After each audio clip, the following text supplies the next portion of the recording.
Good morning, everyone, and welcome. My name is Kathy Shader, and I am a consultant with the Marshfield Clinic Health System and the Wisconsin After School Network. And I will be monitoring today's final webinar on behavior interventions of the year, final webinar of the year on behavior interventions with Jennifer Smith. We are pleased to be offering this learning series with the Marshfield Clinic Healthcare System and the Wisconsin Department of Administration. This series was developed following a response to a needs assessment conducted by the Wisconsin After School Network this past fall. And I'll give a little bit more background on Jen in a moment. Just a few housekeeping items before we begin. Please keep your microphones on mute. If you have questions, we ask you to post those in the chat box, which the Marshfield Clinic staff will be monitoring. And we will be fielding questions during this presentation, so Jen will take those as we go. But don't hesitate to put those chat questions in the chat box, and we'll get to them as we go. As a reminder, this presentation is being recorded and will be sent to all registered participants in the next week. Jennifer Smith has been working with children and adolescents for over 25 years. She believes all youth deserve fully present adults in their lives who are genuinely interested in their success and well-being. Jennifer began her career as a special education teacher supporting youth with learning and emotional behavioral disabilities after earning her MED from the University of Minnesota Twin Cities. She has since worked in community-based organizations, after-school programs, and now the Marshfield Clinic Health System. In her current role, she supports youth-based initiatives in communities throughout the clinic service area and provides training and technical assistance to youth-serving organizations statewide through the Wisconsin After School Network. Chances are you've already seen Jen present, so you know what treat you're in for today. In recent years, Jennifer has expanded her knowledge around adverse childhood experiences, the impacts of trauma, and the interventions of youth-serving organizations and community agencies can implement to help youth build a more positive future. And with that, Jen, I turn this presentation over to you. Awesome. Thank you, Kathy. Welcome, everyone. Hopefully you're having a great Friday so far, moving into a long holiday weekend. Hopefully you find a little space to have some restorative practice for yourself this weekend. We are, as Kathy said, launching into our last presentation for this behavioral intervention and supports learning series. I want to take a moment for any of those who maybe did not get to view the previous presenters or their sessions, and just to kind of highlight a little bit, because I think we've had some great information leading up into today. We started out with Rachel presenting on a trauma-informed culture and supervision, and really looking at the importance of youth workers showing up as their best selves, and how important it is for us as leaders and supervisors to create that safe space and implement those trauma-informed care principles with our staff so that they are able to be their best each day interacting with kids in our programs. Then we had Matthew Cook, who presented on developing positive coping skills in times of challenge and adversity. He really spoke about how kids learn and grow through participation. And he used his sports analogy talking about how we really want to keep kids in the game. And so he talked about the importance of relationship building and some strategies we can use when we do encounter some behavioral challenges from kids who might be in our program, and how we can help them navigate and kind of get back into the game. And he talked about his CDP contain, discuss, plan intervention, which I think can be particularly useful to share with our frontline staff. And then last week, we had utilizing the dimensions of wellness for self-care, and Sally really talked about how we can use that knowledge about the dimensions of wellness to create some meaningful and purposeful self-care plans for ourselves as individuals. And she also talked about creating a broader climate and culture, that the burden of self-care should not be solely on the individual, but we need to realize as organizations that we need to have some structures and supports in place to help support our staff in helping them to maintain and again show up to be the best that they can be for kids in our programs. So today my hope is that we will kind of put all of those pieces together. I will reference some of the information that was shared by each of the previous presenters. And we're really going to talk about creating some systems to support staff, How do we help them to make our programming the best possible? How do we work on relationship building and create systems that support kids within our program spaces? And all of those really kind of lead back to creating that overarching trauma-informed care environment. So it's building with staff and with kids in the big picture. How are we putting all of these pieces together to really create that environment? So I want to take a moment and talk a little bit about trauma. And I think Matthew made a really great case for the last couple of years being a collective traumatic experience for many of us. And he really talked about his experience with kids who are living with medical trauma. And when we think about small t trauma, right, that kind of lower level, ongoing unpredictability, kind of that chronic stress. And really a piece that I think is really important in the definition of that little t trauma is that sense of helplessness, that we feel like we don't fully have control over what's going on around us. And so we become a little bit dejected, overwhelmed, feel like we don't have full agency over ourselves and our environment, right? And we kind of have that sense of helplessness.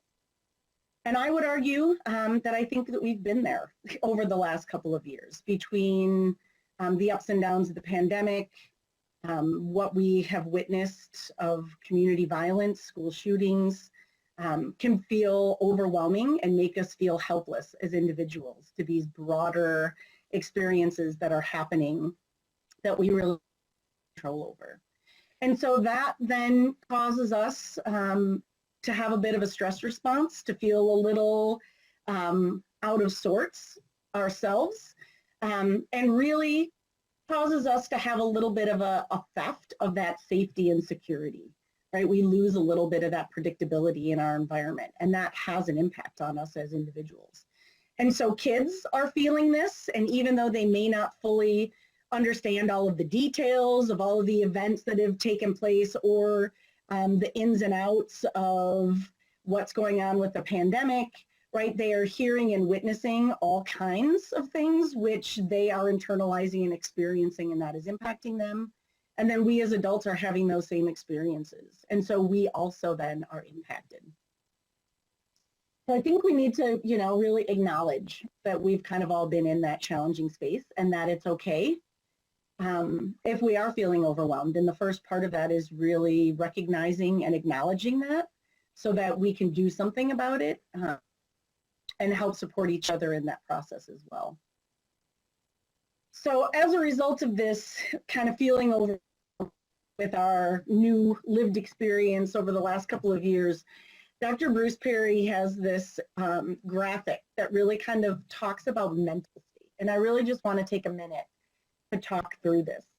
So when we look at the farthest left mental state, that's calm in green there, a calm mental state is a really reflective, internally focused mental state. So if you think about times when you are doing things that you really enjoy and you kind of get caught up and lose track of time, we always talk about that, like you're reading a good book or you're engaging in some sort of creative activity, you're spending time with your family, out for a walk in nature, and you're like, oh my gosh, an hour and a half went by. I totally lost track of time. You really were likely in that calm mental state. You were really just enjoying the space. This is where we can be highly creative, right? When we're really in that calm mental state. And we aren't very often in this particular mental state. We have to create opportunities and experiences for ourselves to be in this kind of calm mental state. And it is really good for our brains to have those built-in times and experiences to put us in sort of that calm mental state.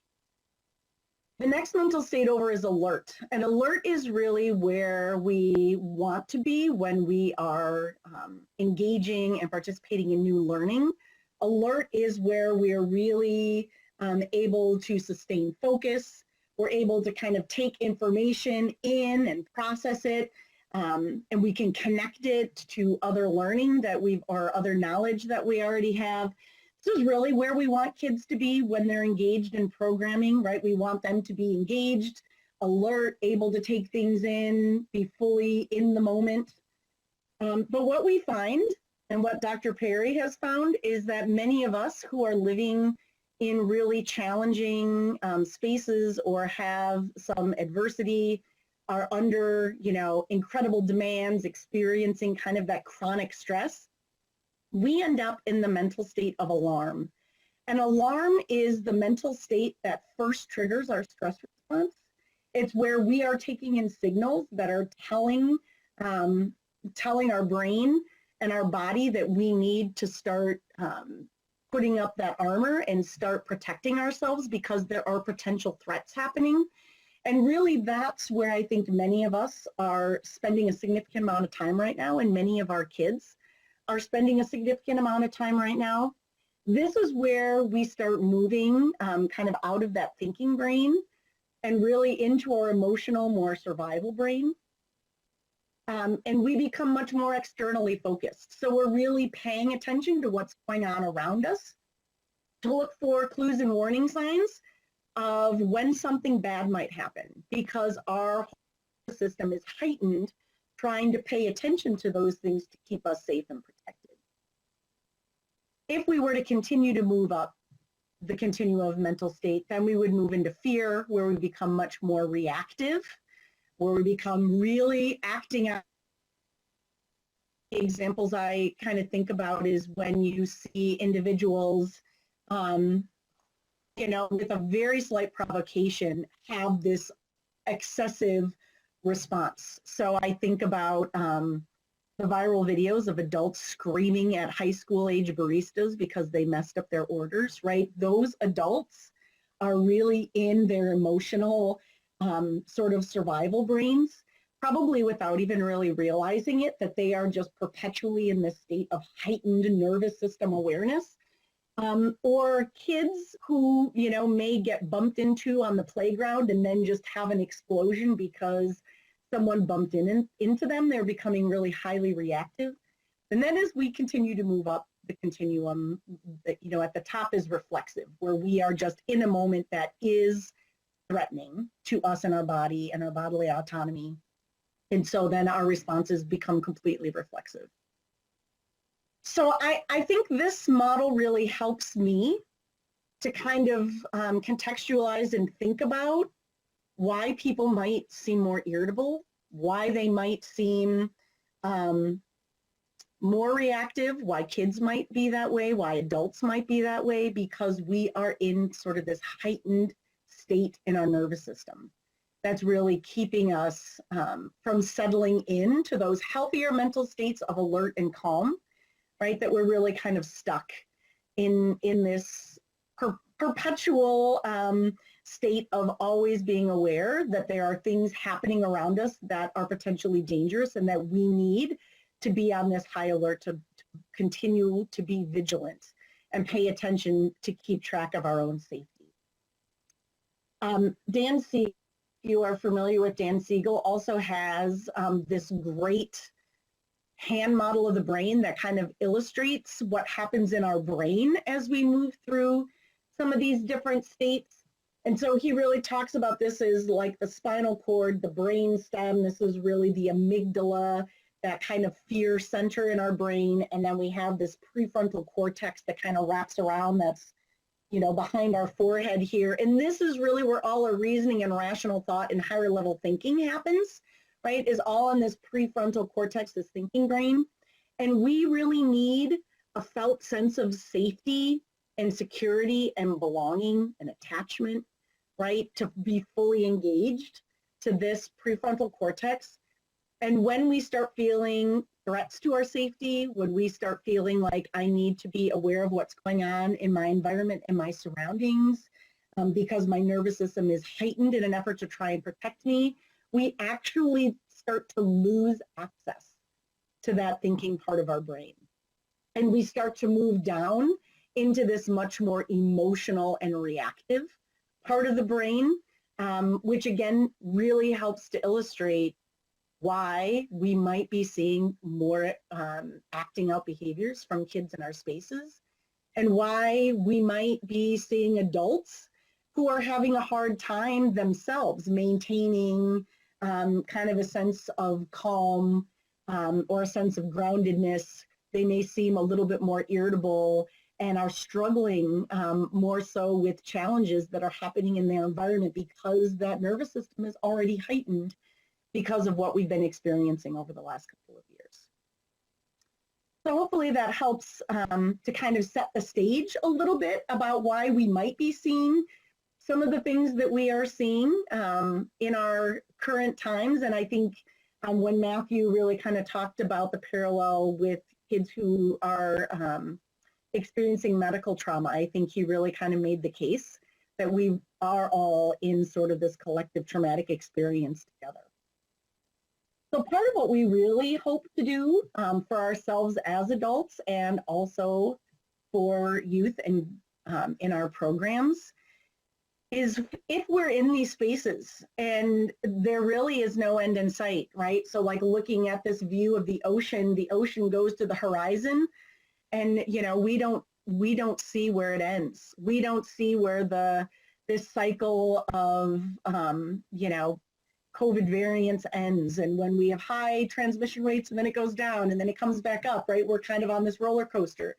And then we've had you know, shootings in communities and public spaces and schools, and we continue to watch this cycle on the news, and that just keeps feeding, you know, our nervous system, that stress in our nervous system. And so there's this new thought about how do we create sandbars when we have this sense of perpetually treading water, right? We feel like we're always just treading water in these environments, in these spaces, and that's not healthy and that's not sustainable. We cannot continue to tread water indefinitely. We will ultimately exhaust ourselves. And so how do we create these sandbars? How are we creating sandbars for ourselves? How are we creating opportunities for us to ground, right? To put our feet on solid ground for a moment, to kind of step out of that treading water sensation and really just ground ourselves on some solid earth.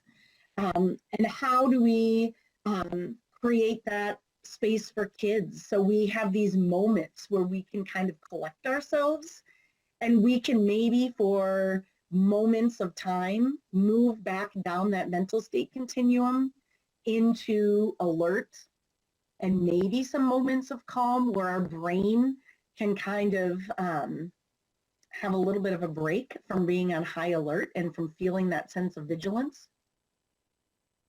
We also think about it, we can also think about it looking at Maslow, right? So Maslow really talked about how important those first layers are for us, that safety and security and those physiological needs, how we really need those to be met before we can move into some higher level, you know, participating in belonging and friendship and having those connections and relationship. And if we think about, you know, in our program spaces, that's really what we want for kids, right? We want kids to come to our program spaces and we want them to have fun and we want them to make friends. And we want them to engage and interact. And it's really difficult to move to that space when you don't feel safe, when you don't have that sense of safety or security in the spaces that you're in. And so I have a colleague, and some of you, if you've participated in other trainings, you may have heard this before, but I have a colleague who talks about when he was a camp counselor at Phantom Lake Camp, which is a residential camp. And he would say that they would get a new crop of kids every Sunday, and inevitably in the first 24 hours, they would have either fights or kids crying who wanted to go home. And that was a pretty typical first 24-hour expectation. And the camp director said, you know, we really need to reduce the number of kids who are either getting into fights or are crying because they want to go home. And if you think about that, kids who are getting into fights or who are crying because they want to go home are sort of in that heightened mental state, right? They're feeling this sense of alarm, which is causing them to be more reactive, either in I want to go home, I need to lash out in this environment. And so what they did as camp counselors is they talked about Maslow, and they said, what are we doing intentionally when kids arrive every Sunday to help ensure that they have a felt sense of safety and that they know their physiological needs will be met while they are with us at camp? And so they walked through a process of how they would engage and welcome every child who was coming to camp each week. And so they, each counselor, as their campers would arrive, they would greet them, they would meet them, shake their hands, say their name, meet their parent or guardian or family member who was bringing them to camp. They would show them where they would be sleeping. This is your tent. Your things will be safe in here. This is where you put your stuff. No one is allowed to mess with your stuff. If anybody touches your things, you find me, we will deal with it. They would walk them to the kitchen. They would meet the chef who would show them all the food, would have warm cookies and milk, would ask them what their favorite foods were, would tell them what they're having for dinner that night. And so they were really intentional in how they were creating that felt sense of safety and security for the new campers every week. As Quinn tells the story, after they implemented these interventions, they had 0 fights for the remainder of the summer when kids were dropped off each Sunday. So it's pretty powerful. It can have a pretty powerful impact when you are really intentional about creating that felt sense of safety for kids in your programs. So we're going to take just a moment in the chat. If you are already practicing some of those kind of intentional welcoming practices as kids are coming to your spaces to start summer camp, can you share what are some of the things that you're doing to really help kids feel a sense of connection and safety as they're walking through your doors on the first day of summer camp? Those first few interactions really can set the tone for your entire summer. So have you been thoughtful about those things? Have you had conversations about them? And what are some things that you might be planning to do as kids show up to your front door probably in a couple of weeks, so that they really feel that sense of safety and security and connection as soon as they start? I'll give everyone a minute to think about that. So finding a way to connect. Yeah, so really finding what kids' interests are, right? Making a connection that you are interested in what they are interested in, absolutely. For some reason, my chat box is kind of on top of it. The writing's on top of itself. So if I can't read everything, I apologize. Anyone else really thinking about ways that they can I'm only seeing that one comment so far, Jen. Okay, thank you. Find the time for at least one adult to spend focused individual time. Awesome. Yes, that's awesome. Thank you. So really that there is some research that shows it takes just 11 minutes of time with a child to really foster a much more deliberate and intense connection. And those 11 minutes a day don't have to be consecutive. So if you spend a couple minutes checking in with the child individually, what project they're doing, asking them what they did over the weekend, asking them about their other plans, if you spend 11 minutes over the course of the day with the child, that impact is significant. So I see meeting them at their level. Some need calmness, some need energy. Yeah, so really trying to mirror and support who they are can be very powerful. And then, maybe helping as an adult to be that anchor as well. So if there's a child who maybe seems a little bit dysregulated with their energy, trying to be sort of that calm presence who's helping them to anchor and be able to regulate a little bit better.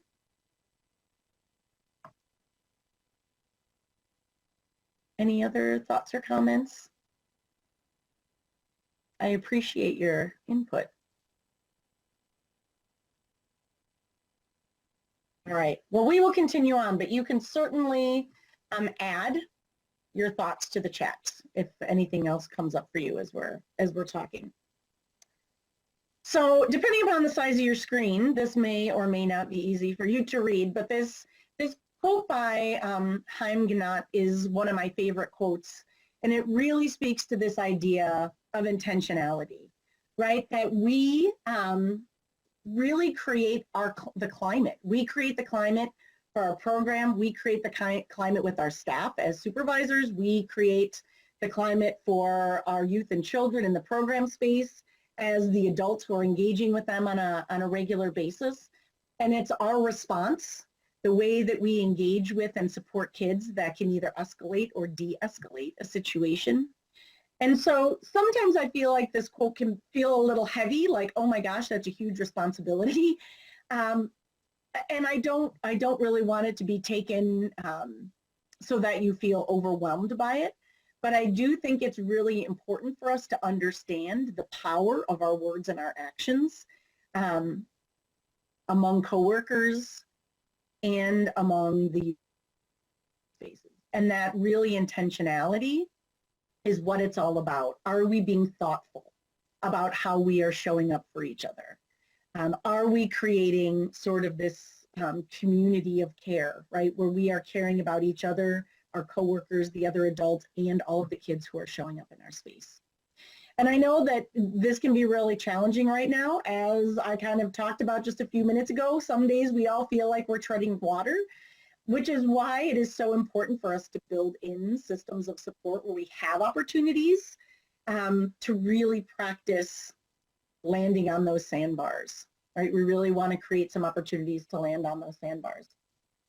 So are we doing that with our staff? Are we doing check-ins? Are we helping staff really ground when they show up in the program spaces before they move into engaging with kids? Are we creating kind of that space? And are we doing the same thing with kids? Are we creating spaces for them to kind of ground and settle down and kind of move into those healthier mental spaces within our programming? So there's some ways that we can build in some systems of support for our staff. And I don't want this to be looked at as more work, right? The idea is creating supportive and efficient systems that help us do the work we're already doing better, right? Help us to do the planning, supporting of staff that we're already doing, but doing it in a way that is more purposeful and beneficial, and so ultimately becomes better, right? We invest a little time and energy in getting these supports set up, but then it pays dividends in the end, right? And Rachel really talked about this idea of supervision, where we are really having this kind of supportive supervision with our staff individually, and how do we create systems to do that? So thinking about how are we helping staff to understand what quality programming looks like? Do we have opportunities for veteran staff or supervisors to model for younger or newer staff what quality programming or what quality activities look like, so that we're not just saying, hey, here's an activity sheet, there's a group of kids, go, best of luck to you, right? But we're really giving them some skills that they need ahead of time to go in and be able to do those effectively, which will then have fewer behavioral problems or concerns on the other side, right, if we have better prepared staff. Do we have opportunities to observe staff and then give them some time and space to reflect? What went well today? What didn't go well today? What might I change for tomorrow? And then do we have some support systems where we can talk to each other about that? Are there times to debrief? Or are we, running in the door when program starts, going in the room with kids, and then at the end of the day, everybody is just exhausted and they're out the door, and we're not creating any of that time or space for people to connect and support each other in real time throughout the day? And that's going to look different in every program, right? This is not a prescriptive, you need to do this or this. It's how do you make this look within the context of your program space? Do we have mandatory collaborative planning times? So do we create time and space for staff to meaningfully create programming where they can collaborate and talk to each other and access resources to be able to do that. Having that space and time is incredibly important. And working together is very powerful. If you're an individual staff trying to figure things out on your own, it can be much more challenging. But if you are talking through this, having conversations about what are the needs and interests of the kids, and then brainstorming and working together to come up with activities, you're going to have a higher quality program where kids are more likely going to be engaged in what is being presented to them each day. Do you have a uniform design form? Do staff know what they are using to put together these activities? Is there something that everybody understands this is what it should look like, right? We have kind of a uniform process for that. Do we have some lead time? So is there an expectation that what is happening next week is being planned the week before? That we're not planning at 10 o'clock at night the day before and we're just searching the internet for something fun to do with kids to keep them busy for 4 hours, right? But are we being really intentional and giving adequate space and time to come up with these plans and activities and doing it far enough in advance that staff know what they're doing well before they have to deliver it, right? So I'm not a staff person who's getting an activity sheet as I'm walking into a group of kids and now I'm expected to deliver a really high quality and engaging activity when I am looking at it for the first time as I'm walking into the space with kids. That's not really a supportive environment, right? So hopefully I'm looking at these things ahead of time. I have all of the supplies that are necessary. I don't have to run around 5 minutes before the activity starts to gather all those materials. Hopefully there is a system in place where I'm able to do those things ahead of time so that it is all ready for me to go. And if we think about if we are all currently living in this really kind of heightened space, if I am living in a space where I'm getting the activity 5 minutes before and I'm going in with the kids and I'm running around, think about how that is exacerbating our already heightened nervous system. And so then we're going to be even more challenged to navigate any difficult situations. We're going to be even more challenged to regulate our own body and our own emotions and our own reactions. Because our environment is really just compounding our already heightened sense of kind of anxiety or hyper awareness, right? So we're already in that space. We really want to create systems and supports for our staff that reduce their having those experiences while they're at work, right? So we want to create some of these systems. Do we have books and other resources available for our staff to utilize? So maybe they're really struggling with coming up with some activities. Do we have activity planning books? Do we have some books available on how to support kids who might be having some behavioral challenges? Are those part of our kind of professional library for staff to look at? Or do we have articles or videos that they can watch or read that might help them out? And my last slide is actually a whole litany of resources that you can take back to your programs to view and read and talk about with staff. Do we archive activities that are very successful so we're not constantly recreating the wheel, right? Are we every year coming up with all new activities from scratch? Or can we build and blend in activities that we've used in the past that we know were very successful, were well received by kids, so that we kind of have this system in place where we're not perpetually coming up with the new best idea, but we're kind of weaving those new ideas in with already existing ideas that we know were successful. And then lastly, do we have opportunities as adults to kind of practice some activities together? Are we team building and working on fostering those relationships among our staff? Are we creating those spaces? Oftentimes I know with summer programming, this opportunity happens before, summer camp starts. During those first couple of days,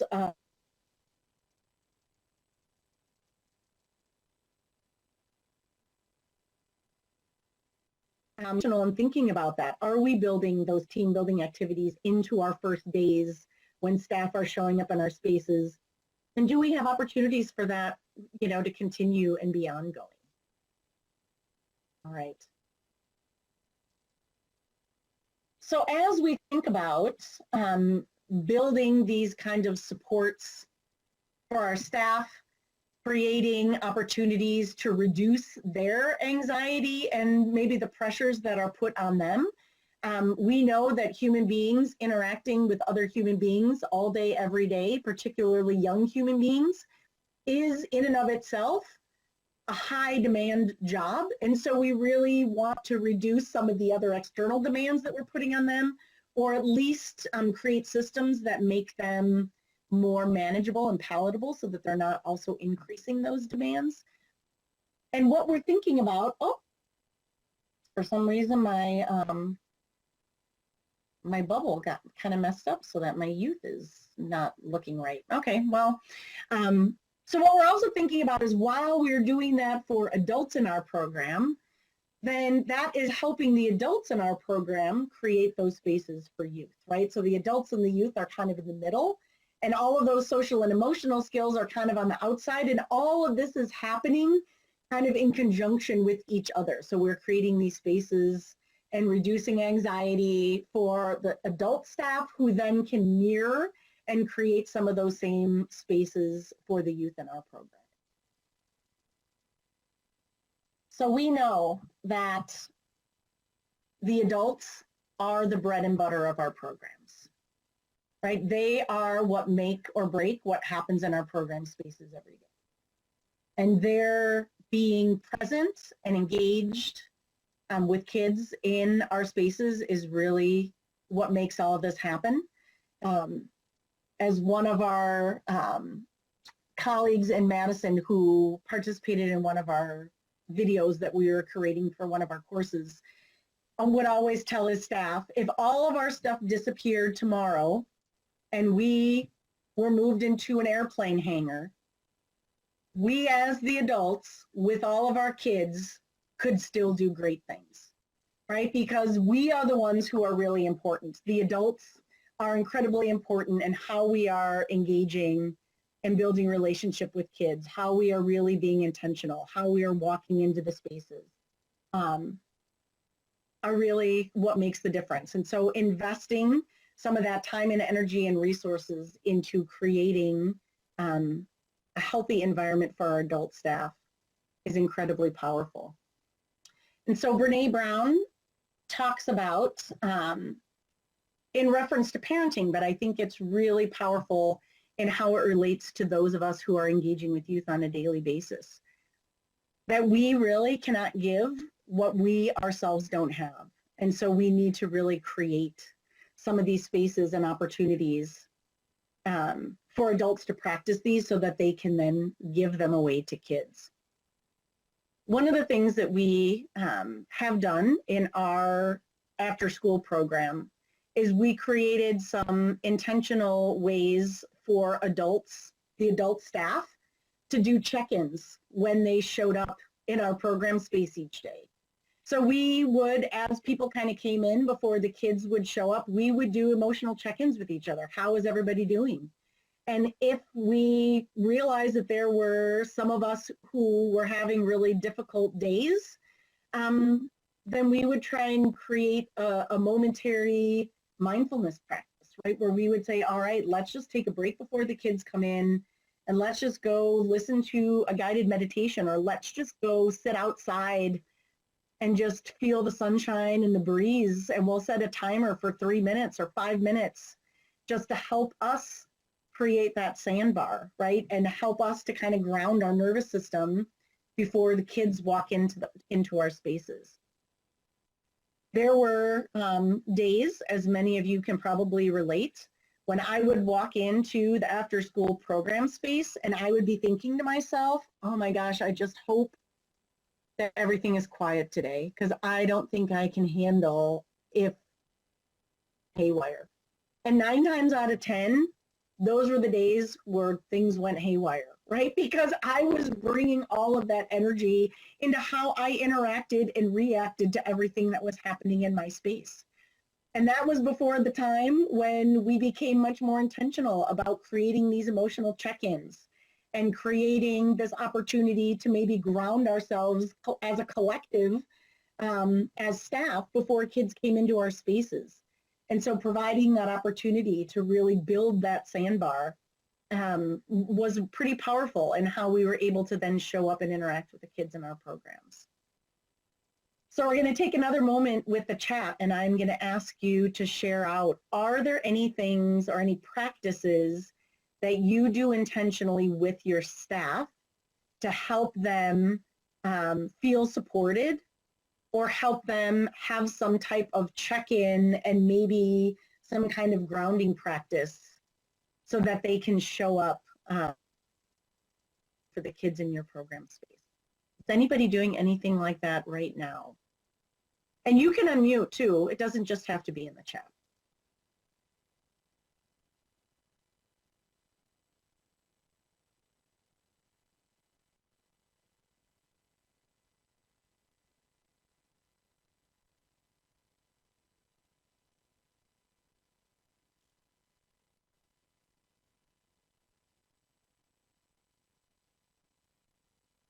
So Kathy, can you read? For some reason, I have my chat open, but it's all on top of each other. And so I see that something popped in, but I can't read what it says. Yeah, no worries. I can be your eyes and ears. How about that? Staff check in and out of the office with us each day. It forces us to connect. Oops, somebody posted at the same time. It forces us to connect and notice if things may be off.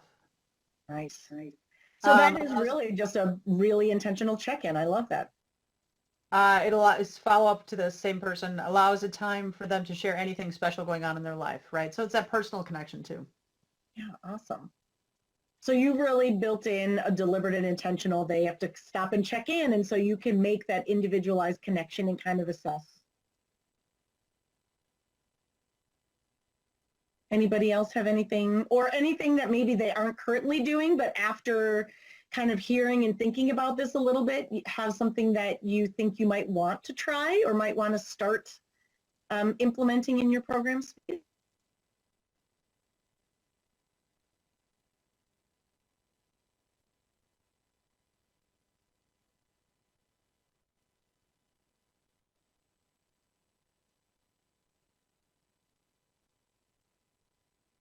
A weekly one-on-one meeting to discuss things that week. Nice. So just really building in, again, that opportunity to intentionally connect, right?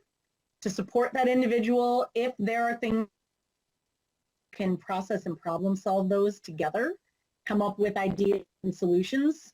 You can debrief on if things are challenging for that individual personally or programmatically, what are some things we can do differently?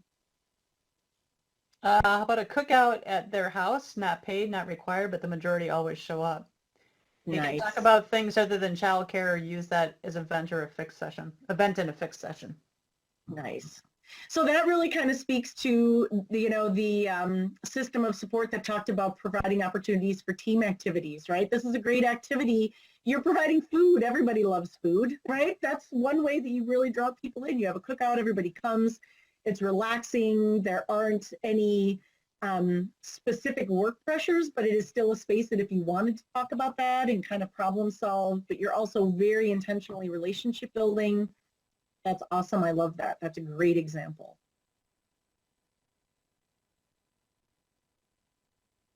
All right. So we're going to start to shift now.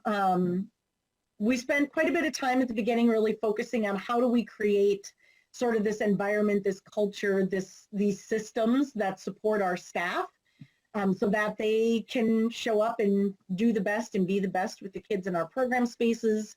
And now we're going to really shift to how do we implement these trauma-informed care principles into our programming spaces so that we can help support kids who show up into our programs each day. So if you search trauma-informed care principles, you will find a variety of different terms. People really kind of seem to individualize, but they're always kind of overlapping. And so we are going to talk about these particular principles today, that sense of safety. How do we create an environment of trust? How do we provide for kids to have voice and choice? How do we create that sense of collaboration? And then lastly, how do we help foster that sense of empowerment? If we think again about when we are really feeling overwhelmed, hopeless, helpless, right? We kind of have those senses about us. We feel like we're not safe. We feel like we don't have agency over our own environments or our bodies, right? And so we're really using these principles to kind of counteract that sense of I don't have control over what is going on around me by providing this safety, this voice, this empowerment, this collaboration, right, are really like a dichotomy against what we are experiencing as a result of all these stressors that are happening to us in our environments. So how do we create these spaces then that are kind of balancing out the scales of all of these stressors that we are, experiencing in our environment? And so the first one is safety, right? And it's not just physical safety. When we think about safety, we think about our kids culturally, emotionally, physically safe. So safe in a broad sense. Safe that I can show up in this space and be my authentic self, and I'm going to be accepted for who I am, right?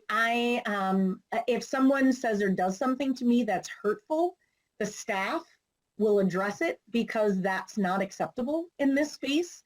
We are all here to have this sense of belonging, and that we are kind of united in this space as our own little community. And so we are kind of creating a bubble around our kids and our program spaces.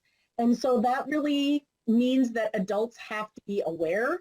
We really have to be paying attention to what's going on in our environments.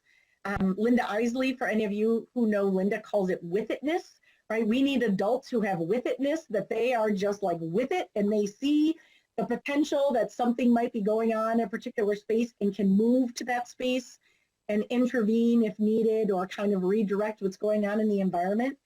We need fully engaged and present adults, right? We need to make sure that we don't have staff who have phones in their back pockets and then are kind of distracted while kids are doing an activity and are now on their phone and are not paying attention to the fact that someone is saying something hurtful to someone else about their particular object, right? We really need adults who are fully engaged and present, who are paying attention, and who can intervene and redirect and can speak up on behalf of kids in our program spaces, so that kids really have this felt sense of safety.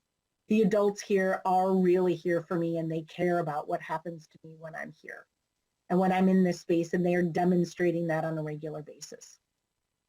So thinking about how we're making all of those things happen, right, within our program spaces. Thinking about Maslow's hierarchy, so foundational, right? So beyond physiological needs being met, the next tier is safety. We are really, and the kids are really going to struggle making those meaningful relationships and having positive interactions with their peers, engaging with friends, if they don't have that felt sense of safety. So, I think about, if we're building a building, this is laying the foundation. If we have a rocky foundation, if kids come into our spaces and have this felt sense of safety, then everything else is going to kind of be teetering, because without that at the foundation, we're really going to struggle to build up any other skills beyond feeling this sense that they have that safety at the foundation. All right, our principle is trust. And so is also comes with that word consistency, right? So again, we as human beings, our brains really like predictability. We like being able to take in what's going on in the environment and predict what's going to happen next based on what we have already seen and heard and experienced. So that means consistency. For kids to be able to trust what's happening in the environment, they need to see and hear and experience adults being engaged and speaking up for them, speaking up on their behalf.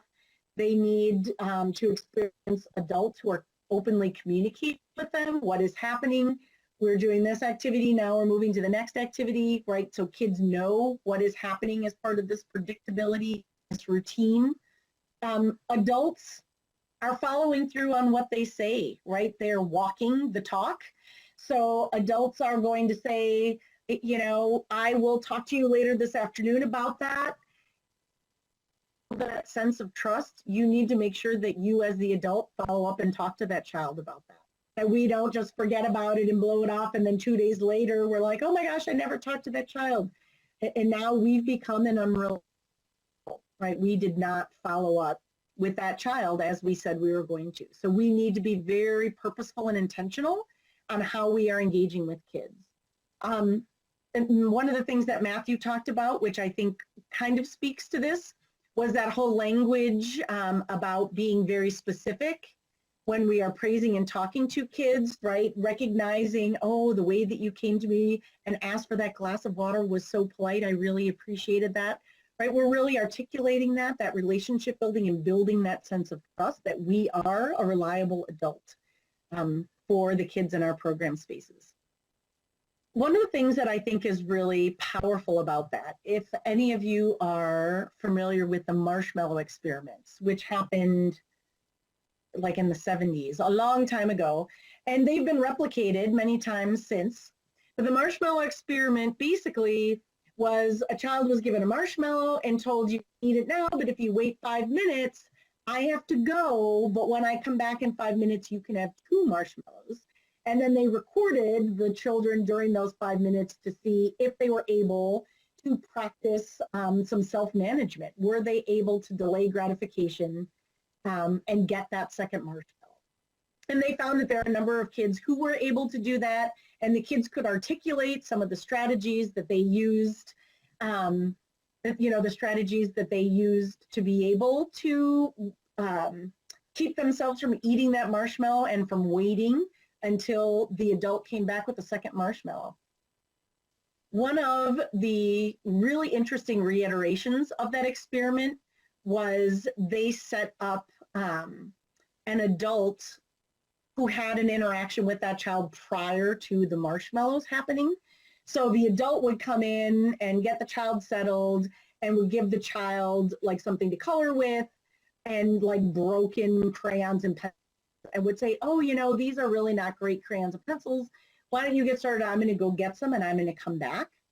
Sometimes the adult brought nice colored pencils back, and sometimes the adult would come back and say, oh, I forgot. I'm so sorry. You're just going to have to use what you have.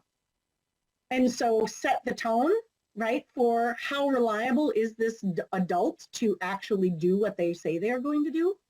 And what they found is the adults who did not bring the new colored pencils, those children were also less likely to wait for the second marshmallow, because the adult set the tone that I cannot count on this adult to actually do what they say, and they may not bring a second marshmallow. So I may as well just eat the marshmallow while I'm sitting here now, because who knows when the adult comes back. So I think this really helps to articulate that there is evidence that really supports how our being trustworthy can create a positive environment and build those relationships with kids. When kids know that we are going to do what we say we are going to do, then we are more likely to create this environment of support and trust. And kids are more likely to feel safe because they know the adults are going to be consistent and predictable and reliable, which is really all our brains and our nervous systems are hoping for. Environments that we can predict and count on. All right. I feel like that was a lot of information, a lot of talking for a single slide. Does anybody have any questions or comments about trust or the marshmallow experiments? Yeah, Jen, I actually threw the link to the video in the chat. Awesome. And I just think that caveat of having an unreliable adult and how that impacted the kids' abilities to manage themselves just speaks volumes for how much of an impact we have on kids and our spaces when we can really be reliable and trustworthy as adults. Thanks for doing that, Kathy. All right, so voice and choice. is really fighting for some autonomy, for allowing kids the opportunity to share their interests, for us to take that in and build programming around what kids have articulated are their interests, to pay attention to when we do something and it's a flop, maybe getting some feedback from kids about what didn't you like about this activity, so we can be more intentional and purposeful in what we bring as activities in the future. And then again, in behavior guidance. And I think Matthew's contain, discuss, and plan process really speaks to providing some choice for kids, right, where you give them an opportunity to talk about what happened and then plan with you as the adult how they are going to handle this in the future, how they're going to get back into the game, so to speak, right? So really giving an opportunity for kids to have that voice and to have some choices and how things are handled and how they are able to move forward can be pretty powerful. One of the really fun examples I like to use when we think about voice and choice and just programming is we had a group of boys a number of years ago in our after-school program. They were like 3rd, 4th grade, and they were obsessed with Fortnite. And what they were really obsessed with was the soundtrack from Fortnite. And they had all these dances that they could show us that went with each of the songs, and they, you know, like would be doing their dances, and it was adorable and hilarious. And so it became like this consistent conversation about Fortnite and wanting to play the music and having these dances. So we made a Fortnite dance club, and every Friday afternoon or every other Friday afternoon, it was a choice activity. And these boys always went to the Fortnite dance club, and it was like one of their best afternoons in programming, that they had this 45 minutes where they just taught each other the dances and listened to the music. And it was really an incredible opportunity for friendship and cooperation, and watching these boys just help and support each other as they were learning and talking about these dances in the video games. And it was a pretty powerful space. So really paying attention to what kids are saying and then bringing that into program so that they know that you are hearing them and that you value what they are telling you, what their interests are, what they would like to be doing in programming. All right. Our next one is collaboration. So collaboration is really the idea that we are really intentional about positive relationship building. You know, we're doing that with kids every day in programming, but how are we also doing that with parents and families? Do we have things in place where we are communicating regularly and consistently with families? So families are not like just drive by their kids out of the car and dropping them off, and then the kids are running out and they're, you know, hopping in and they're leaving at the end of the day. But are there ways that we are connecting with those families so they feel like they are all part of this as well? That they're not just dropping their kids off and then they disappear. Do we have spaces where we are checking in? Are parents coming into the building and dropping their kids off and checking in with the staff? Do we have checkouts where parents come in? And that was one of the things we did in our after-school program spaces. We required someone coming into the building to pick up a child, and that way we could then have that connection and that conversation with every parent every day. And it was a great opportunity while they were waiting for their kid to get all their stuff together, and we know what that's like. There's kind of stuff all over the place, and kids are putting all their things in their backpacks, and we could just take 2-3 minutes and just connect with that parent or family member, check in and see how they were doing, share some highlights from the day, and it really was just that intentional relationship building that we put into place in our program space. You know, we also had newsletters, or we had we called ourselves kind of YouthNet stars. So we had like stars that we would write if we caught kids doing something really exceptional during, you know, the day. We could give those parents at the end of the day, you know, that we really saw your child being a star today because they helped their friend who was really struggling to play the game, and they really helped them to learn and navigate how to play the game, and it was great teamwork. We're really lifting those up and kind of creating that positive reinforcement cycle. Anybody have any anything they want to share on how they are intentionally connecting with parents in their program spaces.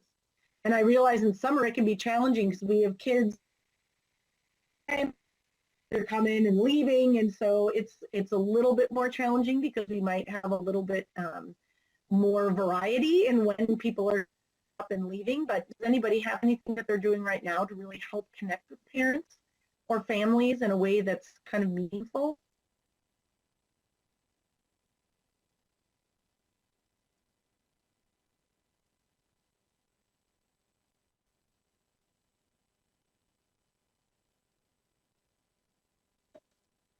Chat's pretty quiet, Jen.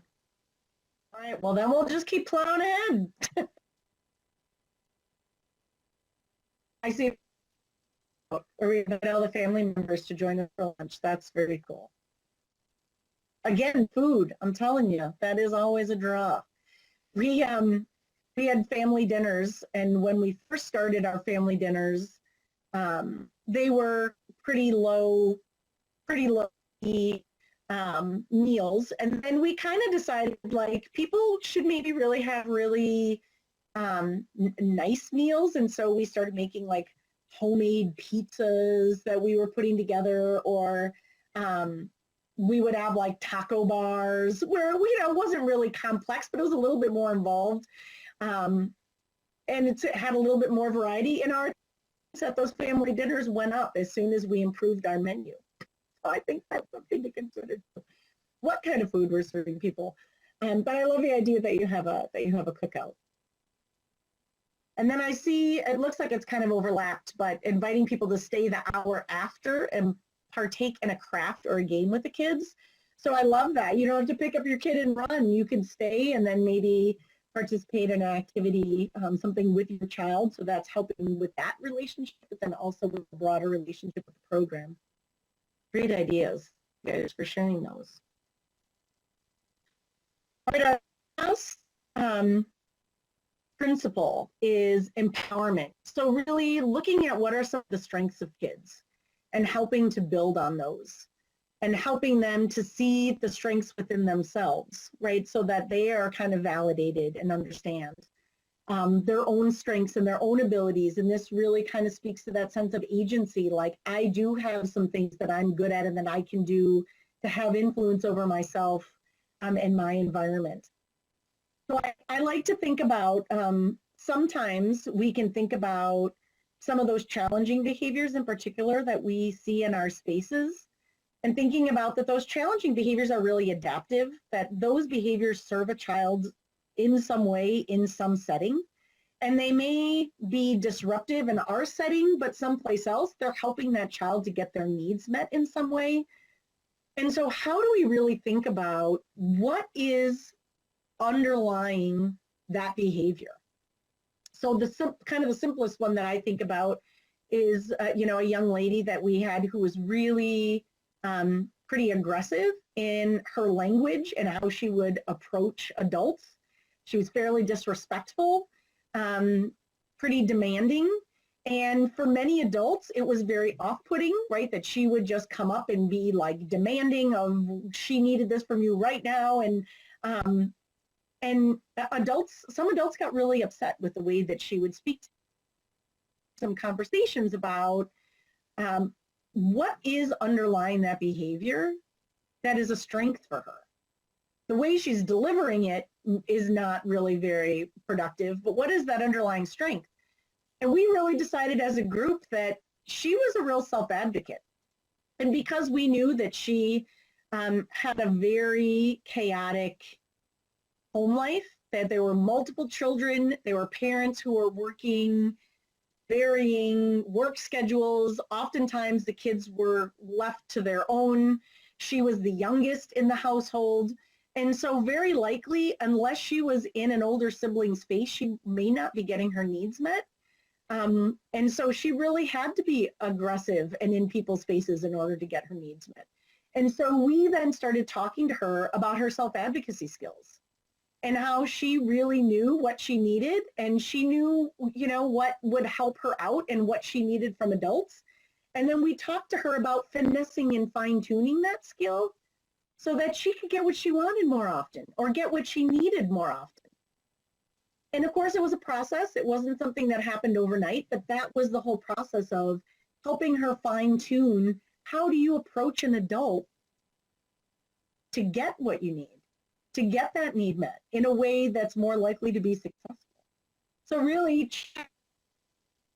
helping your staff to start thinking about, how do we turn this challenging behavior? What is the underlying skill here? And how do we help that child build and grow and develop that skill in a more positive and useful way? Because the way that it's manifesting right now is really disruptive and not helping the child to get what they need. I really encourage conversations about empowerment and how do you really help kids to feel empowered and like they have some agency over their environments. All right. So as we are coming to a close here, let's think about or talk about what are some things that we're doing in our program spaces that are kind of putting all these principles into action, right? So how are we creating this safety, this trust? We talked about some examples, but what are some broader programmatic examples? What are some things that we're doing within our program space to help foster these principles happening, right, in our spaces? So how are we starting and ending our programming? How are we having kids come into our space? Are we greeting them by name? Are we doing some type of emotional check-in as they come into our space?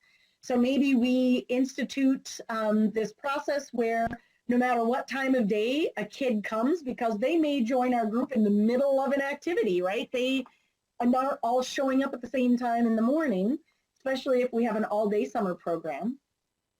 So maybe we institute kind of this process where a kid comes in, and instead of just seeing them walk in, we very intentionally add over and greet the child by name, say, I'm glad you're so here. I'm so glad you're here. We give them a popsicle stick with their name on it, and we ask them to identify if they are if they are red, yellow, or green right now as they're coming to the space. Green, everything's great. I'm ready to go. Let me jump into the activity. Give me the directions. Yellow is, I might need a little bit of time to transition. You know, my mom woke me up. I wasn't ready to get up. I didn't eat breakfast, whatever that might be, right? Yellow is, I might need a little bit of time to transition. And red is like, I'm just not having a great day, and I might need more than just a few minutes to transition. And then we as an adult can kind of gauge how to move that child into the activity based on how they check in with us. So that we don't just set this expectation that every kid who shows up in the middle of activity is just going to get pushed right into an activity. Because if they're not ready to be pushed into an activity, and if we acknowledge that we all are sort of living in this heightened nervous system space, that child's more likely to not handle that game as well. And we're more likely to see a behavior manifest. Either the child doesn't want to participate in the game, right, and sits on the sidelines like Matthew would say, or they're in the game and they're really struggling to stay in the game, and so they disrupt the game and we have to intervene. And it's much more effective and productive for us to intervene on the front end as a prevention, to check in with that child before they ever get put into the game. Much more impactful to do that on the front end than to try and deal with the result of it if we throw them in and we have to do that on the back end, right? So thinking about how we are really setting the tone as kids are showing up and we're starting and ending these activities. All right, how are we minimizing anxiety? So do we have a routine? Is it predictable? Do we have visibly somewhere what our daily schedule is? So kids know, I'm going to do this, then the next thing that's going to happen is I'm going to do this, and then know when I'm going to eat, because maybe that's something that I'm really concerned about and focused on is when I'm going to eat. And so I know when that's going to happen because I see it. I have a board that's telling me when everything is happening throughout the day. I think we sometimes and powerful, just that simple practice of clearly showing what the expectations and the schedule for the day can be. In teaching one of our trauma-informed care and after-school classes, Quinn and I were talking about predictability and routine, and we had a participant who really just had this huge light bulb moment in the middle of class. And so she said, you know, a week or two ago, I really just felt like things were still. We were kind of doing the same thing every day. The space was getting kind of stale and boring.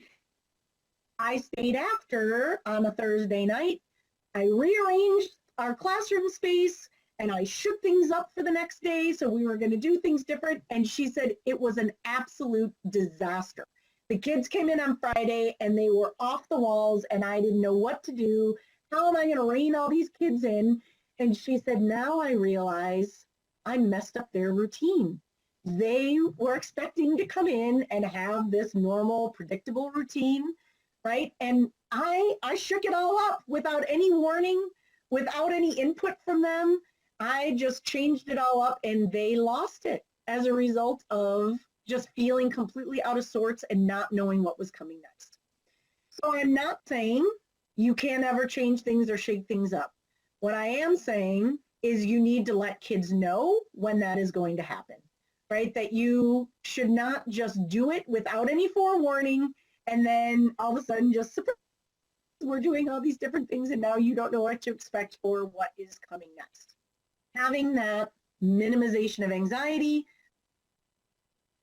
our staff, right? We really want them to have an opportunity to have space and time to create activities, to know what they're doing, to plan ahead, to have all the materials and not just be given an activity and thrown there to the wolves.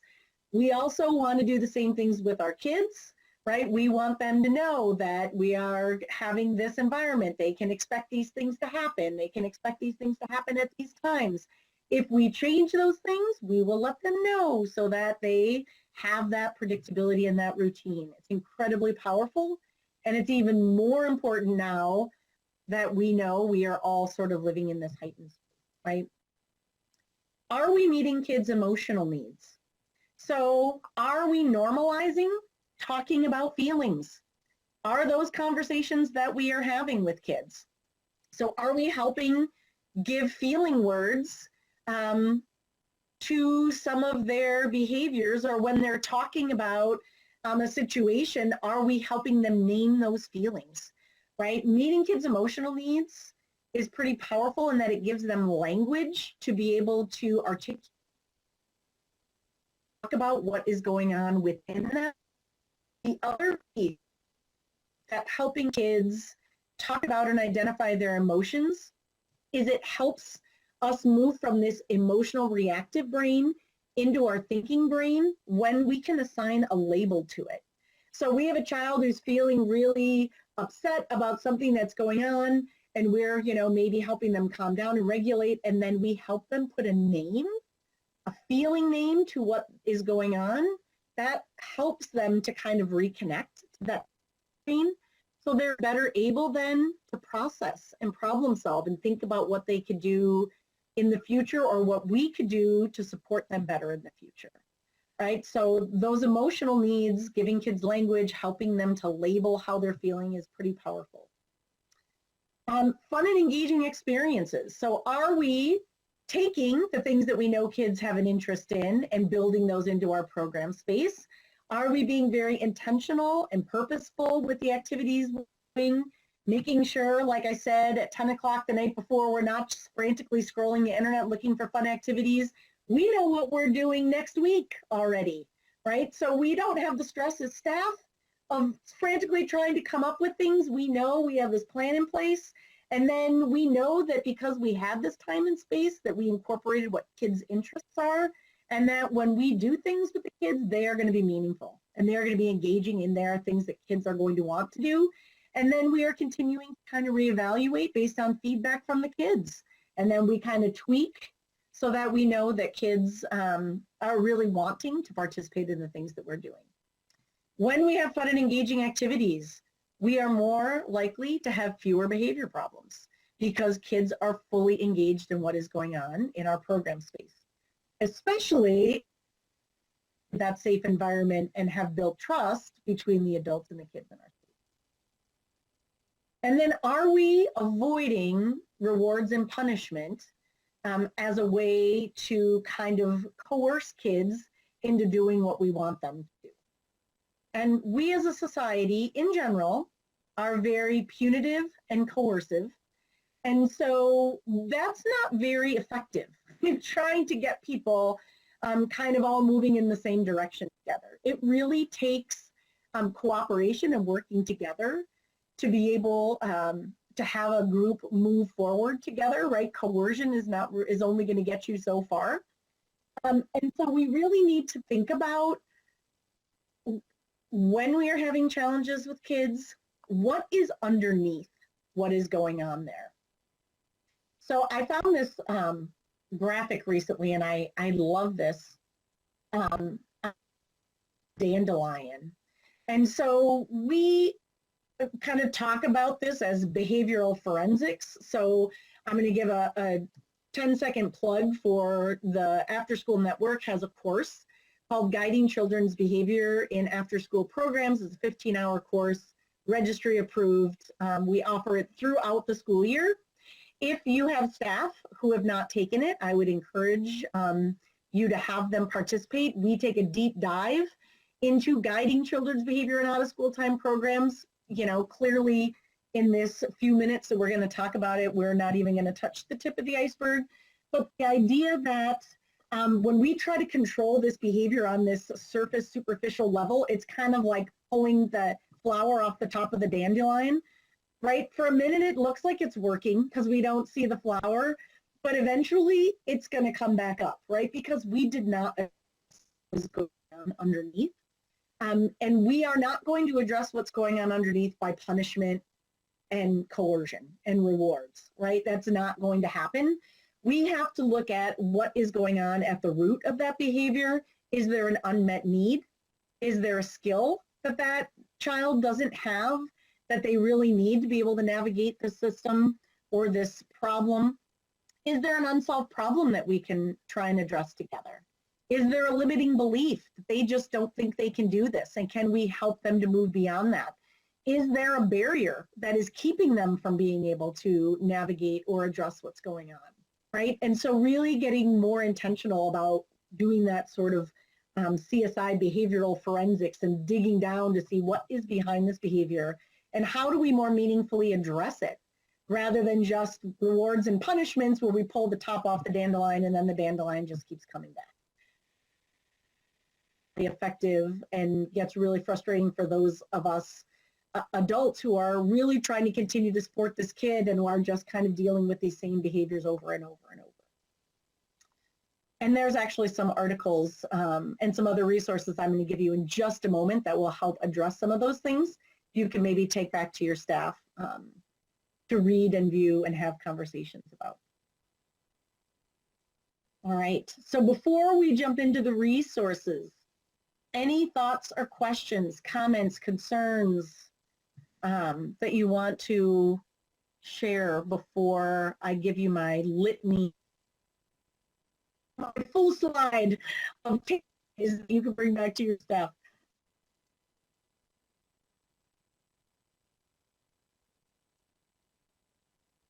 So far, so good? Jen, Hopefully you're all with me. Just a quick question. Yeah, Shane.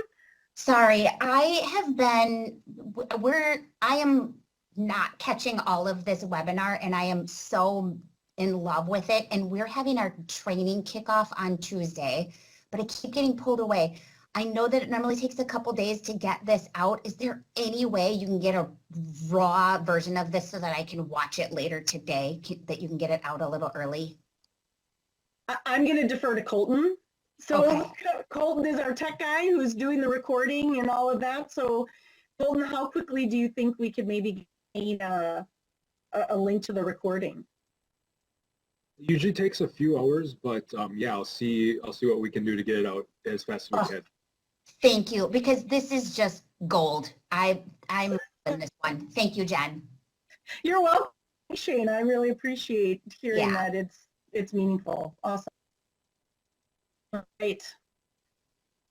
Any other questions? All right. Then we are going to just quickly talk through this slide, and I am going to do my best to plunk these links into the chat box. And these are all resources for you to take away and take back to your staff to have more and deeper conversations about all of the things, right, that we kind of talked about today. And I'll just give you a quick synopsis of each of these in the few minutes that we have left here. And then you can access them on your own time and figure out what makes the most sense for you in your program space to utilize any of these resources.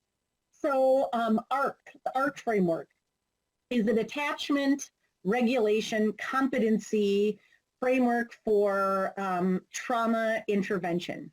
And so I don't know that we're necessarily going to utilize a ton from this framework, but the one piece that I think is incredibly powerful was an activity that I learned about at a conference that a program had implemented in their program space. One of the things we know that is really important is that sense of attachment and belonging, right? That we really want kids to have a sense of belonging and community in our program spaces. And so this program did what they called the DOT activity. They put all of the kids who attend the program, and they gave every adult in every capacity a dot. And what they did is they put dots by the kids that they felt like they had some kind of connection. I know this kid, I could tell you about this kid, I talk to this kid on a regular basis, I'm going to put a dot by this kid. And then what they did after all the adults did their dots is they looked for kids who had no dots or almost no dots, right? The kids who had few dots or no dots. As a staff, they developed an attachment intervention, as they called it, and the adults were tasked with at least once every single day having an individual connection with that list of kids who had no dots or very few dots. So staff were then very much making sure that on a daily basis, they were connecting with those kids. I mean, think about how powerful that is. If you can identify kids who maybe don't have that felt sense of belonging or connection, and you have adults who then are really intentionally going out and acknowledging and naming those kids by name and having conversations with them every day, how you can impact that.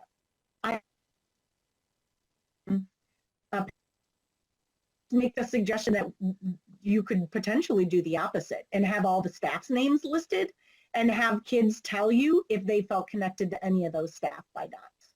And then if there were any kids who gave you a sheet that had no dots, you knew that kid did not feel a sense of connection to any adult in that program space, and that maybe you needed to do the same attachment intervention and intentionally seek out and connect with that child on a daily basis.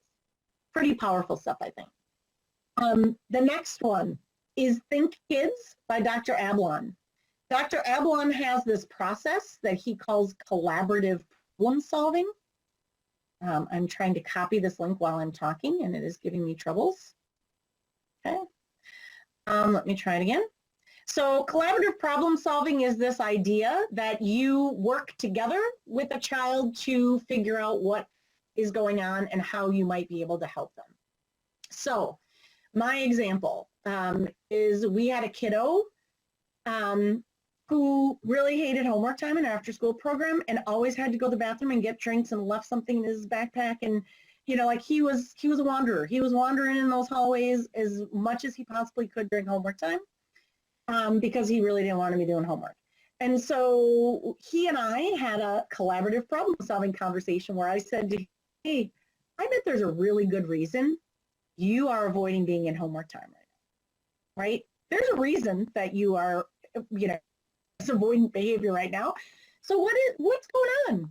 What's the reason that you aren't avoiding homework time? And then he had an opportunity to tell me, because I hate math and I have math homework today and I just don't want to do it. And so I'm getting a drink and going to the bathroom so that I can avoid doing my homework. And this was a kid, he was a 4th or 5th grader at the time. I mean, he was able to kind of articulate, and we had already built that relationship, right? Where he knew it was safe to tell me exactly what was happening. He didn't feel like he had to or, he could just say, I hate math. I got lots of math. I hate it. I don't want to do it. And so then we had a conversation about how do we address that, right? How do we deal with this? You have, and the reality is you really need to do that math homework as much as you hate it. And I get that you hate it. That is valid. You can have those feelings. And so what do we do? And that he did a few problems and then, right? And he would do a few problems and we take a walk. And we had the resources, of course, to do that, where I was not in ratio and I could go for a walk with him, and that may not be a solution in your space, but you can come up with something that works for you in your program, right? How do you navigate this? There's a reason this is not working. How do we address it? Figure it out, and it's all in collaboration, right? So there's that voice, there's that choice, that's that empowerment. Lives in the balance. Dr. Green, kids do well if they can. He really does an amazing job of highlighting how much of behavior is just a lack of skill. Kids just don't have the internal resources to deal with being asked of them. And so it comes out as behavior, right?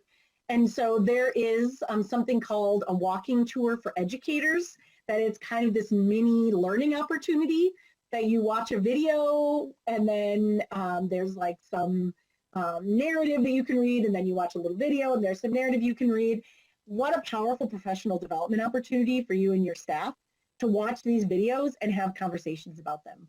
What does that mean? That this kid is having behavioral problems because the expectations in this space are beyond his abilities.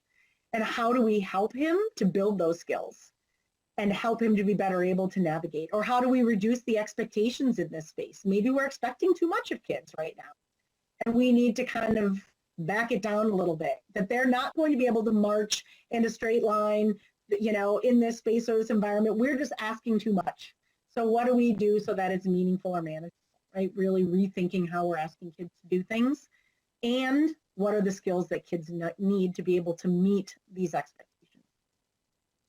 Punishment versus rewards article is an amazing article that was in the New York Times that really looks at punishments and rewards, and it asks the question, which one is better? And the answer is neither. And really what the answer is the dandelion picture, right? It is much more about figuring out what's going on underneath and helping the child to move in that direction. One of the things that I love about this article is they give you examples. It's really a parenting article, so they have about like a child doesn't want to go to bed, or they have, the child doesn't want to pick up their room, but they give you examples of how you can talk and change your language to help kids kind of be motivated to move in the direction that you want them to move in without using punishments and rewards. Another great one, mindfulness. This is an article on how powerful mindfulness is on our brains. And again, this goes to building those sandbars, right? So we know that mindfulness helps calm that amygdala, that emotional kind of reactive brain state that we are in when we experience all this ongoing stress. And so how do we help incorporate activities of mindfulness into our program space? You can do it formally by having like, we're doing this mindfulness activity, or you can do it less formally, like, hey, everybody gather around. I'm going to give you a chocolate kiss, and I want you to just let it melt in your mouth for the next minute. We're not going to say anything. We're just going to pay attention to that chocolate. That's mindfulness. And that's helping kids to kind of reset, right? They're kind of calming that amygdala so that they can kind of reset that brain that's building that sandbar. And then the last, I'm talking super fast right now.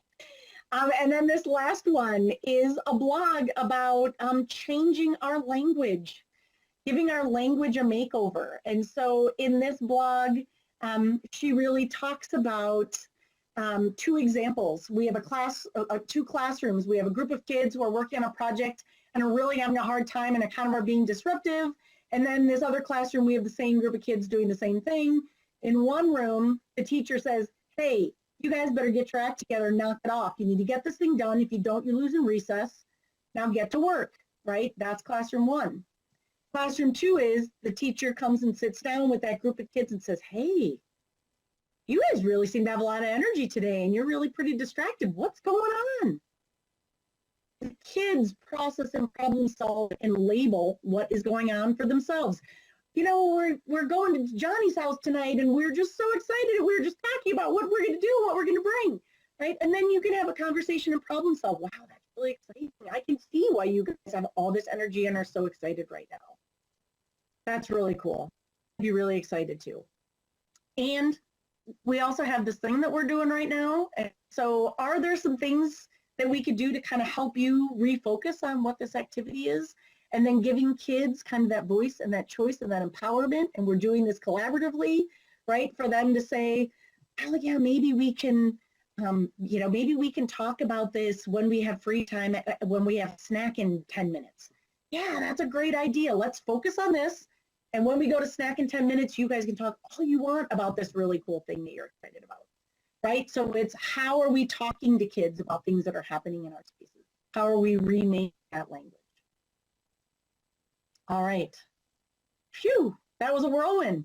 So it's 12:32. I kept you 2 extra minutes. I appreciate all of you being here and participating, throwing stuff in the chat, asking questions. Know that you can always reach out to the network. If you know me, you can send me an email. I'd be happy to follow up with you. Anything we want to end with, Kathy, besides that? I'll put my email in the chat too while Kathy's closing shop. Well, yeah, beat me to it. I'm actually going to see if I can get this in the chat really quick. Just some information regarding the network. But no, thank you, Jen. I think that was excellent. Clearly, there's a lot of great information that, to Shane's perspective, we can incorporate into staff training that is starting, we know, relatively soon. But if you all have further questions regarding today's webinar, email the Wisconsin After School Network at the email address provided in the chat box. More information about this series of professional development opportunities, in addition to other professional development opportunities with the Wisconsin After School Network, can be found on the website. So this was the last webinar of the year. We've done, I think Jen and I were trying to figure out, over 20 since probably December of this year. So, without fail, the next webinar series will actually begin in August with a focus on mental health. So stay tuned to the Wisconsin After School Network for more details, and thank you for participation in today's webinar and for the work you do on behalf of the children and families in the state of Wisconsin. We hope you all have a safe and fun summer. And as always, we are always here, so don't hesitate to reach out. Enjoy your day, enjoy your long weekends, and enjoy the summer weather. Apparently it's finally, well, It's finally here. spring and summer, like in this fight, like winter and spring we're in this fight. So anyhow, you all enjoy your day, and Jen will hang on, I think, a couple minutes if you have questions. Absolutely. Thanks, Thanks, everybody.